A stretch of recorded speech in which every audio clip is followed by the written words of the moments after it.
This is how the muscle test works. It's not that I'm going to be stronger than him. What it is that I want to see whether or not the system is functional. That's a big, big difference. So whenever you're doing a muscle test, this is the way that it goes. You go up like this. You tell the patient to push up into your hand. When you start to feel the muscle contract and he's almost at full force here, you give an additional 5 pounds pressure. No more. 5 pounds pressure, and you want to see whether or not the muscle buckles and starts to give out. If it starts to give out and buckle underneath that pressure, then the muscle is not functional. We don't know why. It could be the muscle, it could be the joint, it could be the nerve, it could be a biochemical thing. We have no understanding why it actually went weak. It just went weak. So then you get more into the actual diagnostics. So what happens is if you think of a algorithm or a graph, he contracts his muscle.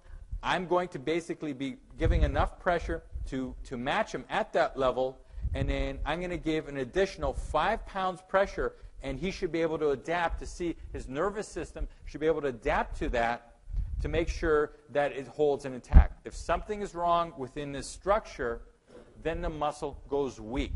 It may not be weak. I treated Ed Cohn at one time a few years back. The guy was squatting 900 pounds.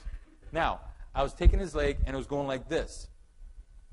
My arm is not as big as Ed's leg, nor is it even close to being as strong, but it wasn't functional. After I fixed it, I could do chins off his leg. Not that I would want to, but it was that strong. It was that intact. Now, the interesting thing happens here. The stronger someone is, the weaker that they will become if something happens. Let me say that again. The stronger someone is, the weaker they will become if something happens. Now, that makes no sense. Why is that? With powerlifting, we train the nervous system. We train the system to fire all the muscles all at the same time. It's not just a muscular thing. So if the nervous system shuts down or becomes dysfunctional, we see a huge change in strength. With someone who hasn't really trained that much, we don't see much strength changes with the actual muscle testing. If they've trained a lot, especially powerlifting, because we use lower reps, and you have to take a look at some of these guys. They weigh 148 pounds, and some of them are squatting 700 pounds. 148 pounds is not a big person. It really isn't.